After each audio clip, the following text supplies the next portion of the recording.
Hey everyone, Father Leo here. Not dressed like a priest because I'm actually on a little bit of a retreat getaway, doing a Facebook Live while I'm also grilling some meat. So just letting you know, come on in and hopefully this will be fun. My hair is kind of messy. It's only just because we were hiking. Hopefully y'all can see what's going on here. Let me see, are we on? Yep, we are on. People are coming through. Hello, everybody. Welcome to Facebook Live. I am doing some grilling right now. I'll show you what I've got. I've got some Brontosaurus burgers, just like in the Flintstones. Hey, y'all. I'm on my phone, so hopefully you can see me well enough. Hey, good. Thanks for giving me the thumbs up. That lets me know that you're here. And we're going to be just doing some Facebook Live stuff soon. I've prepped all of this in advance. Again, these big, humongous Brontosaurus burgers. Each of these, hey, Tammy, what's going on? Each of these are about a pound of meat. No, I'm not kidding you. It's about a little more than a quarter pound of meat. And I've got some artisanal bread here that I just kind of put a little bit of olive oil on it because that's going to get grilled up as well. As a matter of fact, I'm going to put that on right now.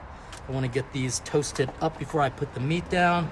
Anyway, hope you're all doing well. Erica, great to see you. We're just going to grill up some meat, and I'm going to just jump right into it with a prayer. Bless us, O Lord, in these thy gifts, which we're about to receive physically and spiritually from thy bounty through Christ our Lord.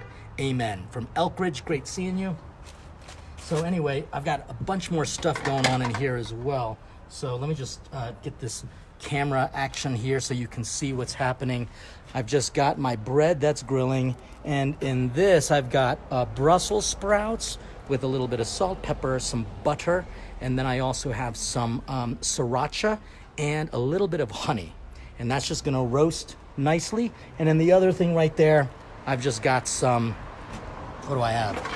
I just have some, onions that are just going to caramelize a little bit or sweat out a little bit. Hopefully this thing gets hot. It's not really getting hot, and I'm getting a little nervous, to be honest with you, that I might not have enough propane in this tank. But let's just get started right off the bat. Sorry that I haven't been unavailable for about 2 weeks. Sorry about that. But hopefully you're keeping up with the rest of the social media stuff at Father Leo Feeds. But here's why. I have been going all over this planet. So when I got back from Croatia, the first thing I had to do was I had to go to Las Vegas and then come back. And then that's when things got really busy again with Steubenville conferences. So I'm actually in between two Steubenville conferences. So one I had in Toronto, Northern Ontario, and then I got back, had 2 days off, had to fly somewhere else for I can't even remember, to be honest with you, from California. Nice to see you, Crownsville. It's going to be delicious, trust me. But then I had to go to Steubenville, Ohio, where we did about, I guess, 2,000 people or 2,500. I can't even remember, but it was a lot of kids. And I did a Vocations Call, which you probably saw if you were paying attention. And this vocation call, I hope this thing gets hot. Say a prayer that this thing gets hot. It's not getting hot enough for me. Did a vocation call, and I don't know if you know what a vocations call is. It's basically me inviting anyone who wants to discern the religious life as a young woman or as a young man, for a priest, come on up, right? And literally about 100 kids came up. It was pretty mind-blowing, and you can actually see that on my Twitter as well as on my Instagram. From Mesa, Arizona, Christ the King. Good to see you, Jamie. Hello to you all. So now I'm on my way. I'm actually in, where am I? I am in Lake Tahoe. I kind of forgot. Lake Tahoe for just literally 4 days, because now I've got to go to Northern California and do the Steubenville conference there, which is called NorCal. I think it's in Hayward, California. So I'll be there for a couple days. Schedule's crazy, y'all, but it's good because this is what I'm supposed to do. And this time, I'm just hanging out from the Philippines. What's going on there? Hey, received Lake Carmelite. Good to hear you, Jennifer. So I'm here with just 5 other priests, and we're just hanging out and relaxing. And more importantly, just kind of, we have a Jesu Caritas group. I don't know if you know what that is. Hey, Anne-Marie, nice to see you. So Jesu Caritas group, and there's going to be like, there's 6 of us all together. We usually rent a house, that way it's a lot inexpensive. And I do the majority of the cooking. Go figure, I got a cooking show. I better be doing it. So we've got burgers, like I mentioned, for those who are just joining. Hey, happy birthday to you, Ray. Hey, Ray, good to see you. And happy birthday to your son. Make him a big Brontosaurus burger. I know that it's really late. These things are about the size of my head, which is really big. And all I have in it is just salt, pepper, some raw onions, some raw white onions, and don't tell anybody, but I actually added a little bit of soy sauce as well. Don't tell anybody. Okay, so if you have gluten issues, you can't put the soy sauce in that. But I gotta tell you, it adds so much flavor, it's unbelievable.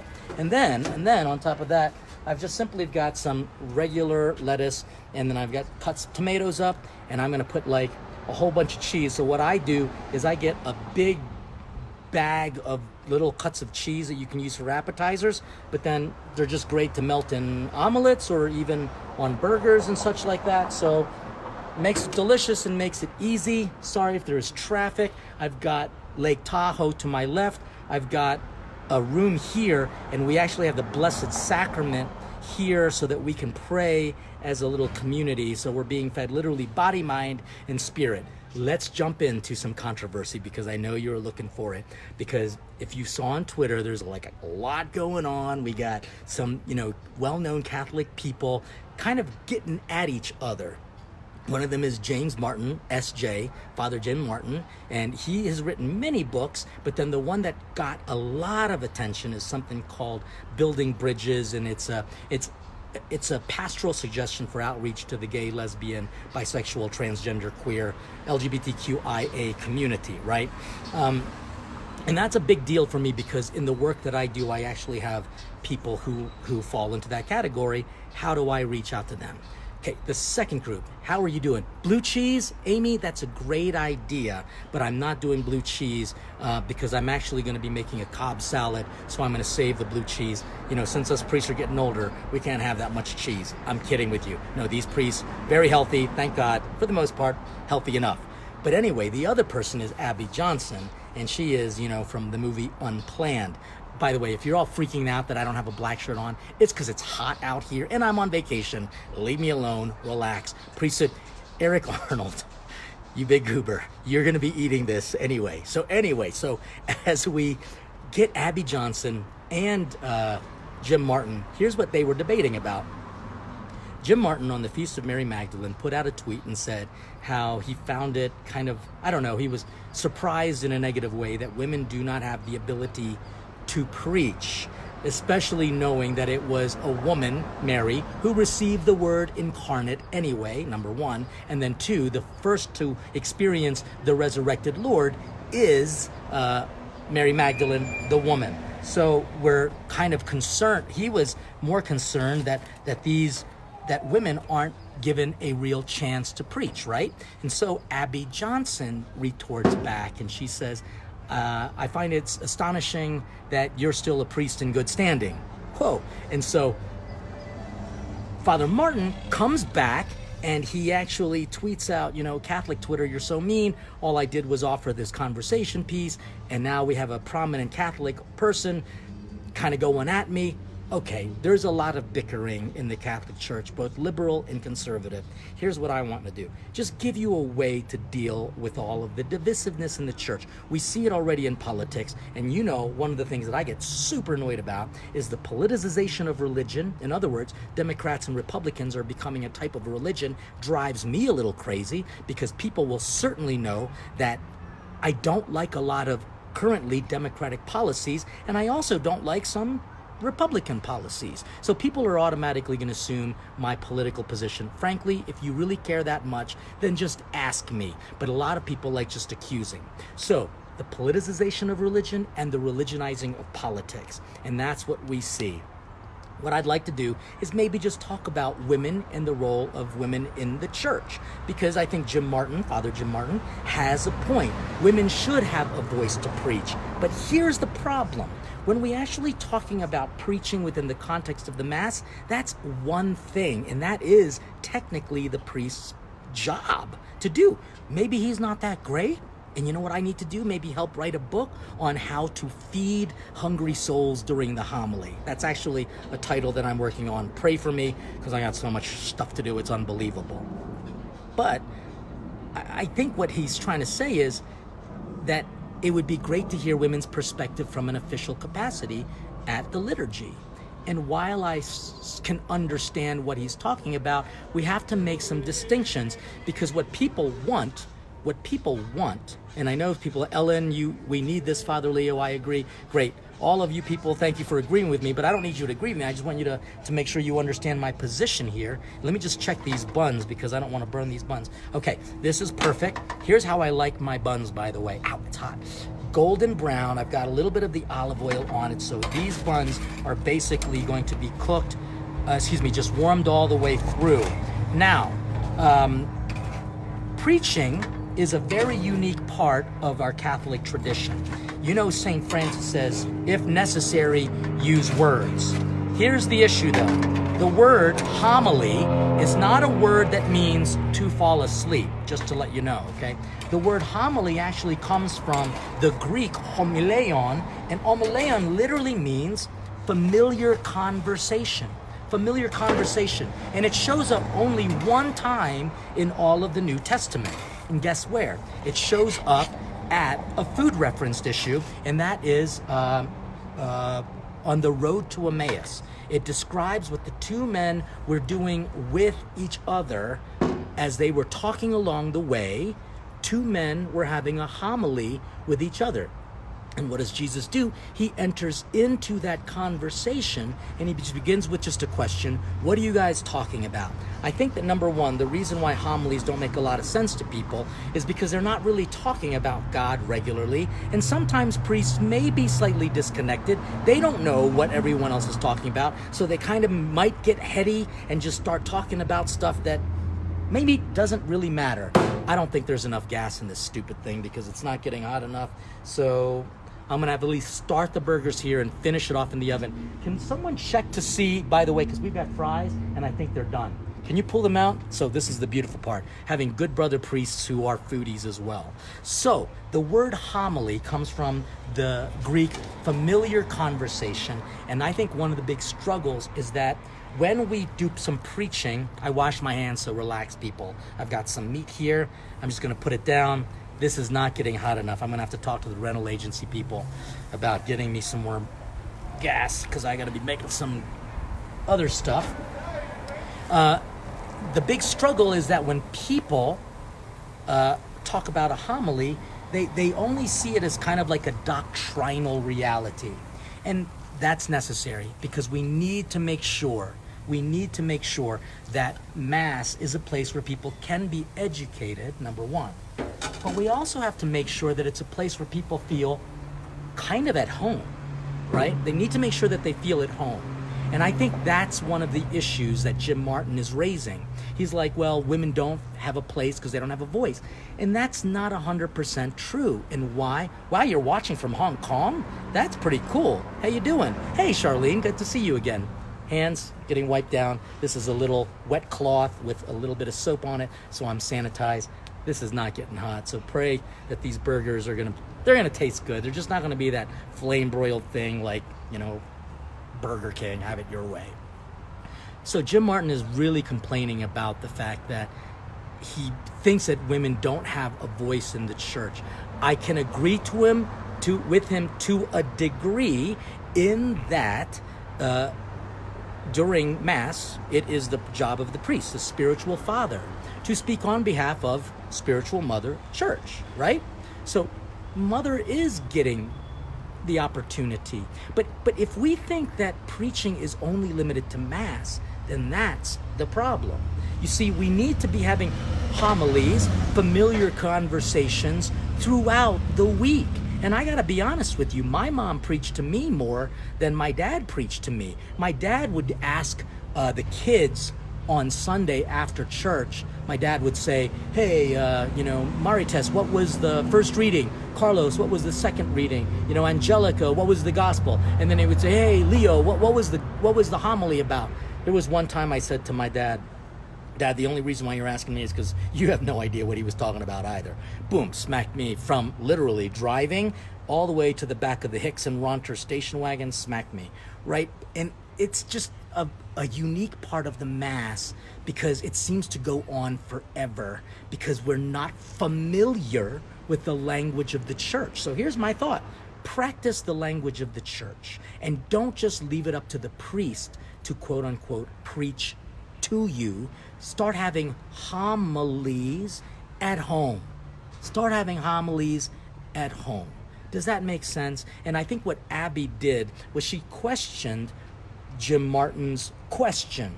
Now, I'm going to be releasing my interview with Jim Martin on Shoot the Shiitake, my podcast. I had a great conversation with him. Very interesting stuff. My husband and I are the number one fans. Hey, thank you for being fans. But I got to tell you, you're going to have to compete against my mother. She is truly my number one fan. And that woman used to preach at her children quite a bit, which is why I never feel like I'm not hearing women's perspectives. I don't. I don't feel like I'm not hearing women's perspectives, especially since I'm part of a secular institute where women are a part of my community as married couples, and obviously there are priests there as well. So I am hearing it. What I think Jim is challenging is the official word. And while I certainly can understand that a woman is not preaching at Mass, if you're listening well enough, why would it be any different from a woman's perspective or a man's perspective? Because frankly, I don't necessarily need to hear about them. I need to hear about Jesus. So we got to keep our eyes fixed on Jesus during the liturgy. And then that kind of takes away the gender discrepancies that people have, Maybe there's going to be another opportunity where I talk about the male priesthood, because ultimately that's what people are kind of bitching and complaining about, to be perfectly honest with you. And there are theological reasons why it's an all-male priesthood. And if we are going to base our church on theology, it makes a heck of a lot of sense. But if we're going to base it on sociology, what society says, that's when things get a little different. That's when things get a little divisive. Now, I love Abby Johnson, I really do, and her work with Unplanned, and of course that her ministry to help the Planned Parenthood people leave the abortion industry and realize that it's horrific to live a life of grace. She kind of came at Jim and questioned the priesthood, his priesthood, because when Jim Martin asks questions, I'll be honest with you, sometimes he kind of stirs the pot a little bit. I don't think he is being contrary to the Catholic Church, but he sure does he loves pushing the envelope. He's a provocateur, for sure. And he asks the questions that make you think maybe he doesn't believe in what the Catholic Church teaches. But I think he does. But I think what he's trying to do is get a bigger perspective to maybe help others understand along the way. This is not cooking for the life of me, and I'm going to be very angry. Oh my gosh. This is not working at all. Guess what I got to be doing? I got to be taking this back down to our oven. I'm going to ask if, hey, they left me. I'm going to come down. You're going to just come down with me. Do you mind? So I'm just going to keep walking here because this is not working out well. We've got a very simple cabin. Oops, sorry about that. Anyway, thanks for sticking around and watching me cook. It's in California, and it is, I know, 9 o'clock Eastern Standard Time. So I'm just walking downstairs to our kitchen. I think we're going to need to turn that broiler on, fellas, simply because that is not working. I know. It's driving me crazy. But back, and let's just bring it to a conclusion here, because I've got to cook for these fellas and we got to eat. But, here, let me show you what I do when it comes to burgers. You know how you sometimes have those big cans of like ketchup and stuff like that? Don't do that unless if you do it, make sure that it's sitting on ice. It's got to be temperature controlled. So what I do is I make these little, don't do that. Rotate your phone. Okay, sorry about that. I just have these little cups and I put all the condiments in it. That way it makes life just a lot easier. So anyway, did we take the French fries out? The French fries are pretty much cooked. Yep, that works out well. Turn this on broiler. I'm gonna bring the meat back down and kind of bring this to a close because I don't have a lot of time, y'all. So we need to make sure that we are hearing women's voices just as much as men in terms of preaching, but don't limit preaching to Mass. That's what I'm saying.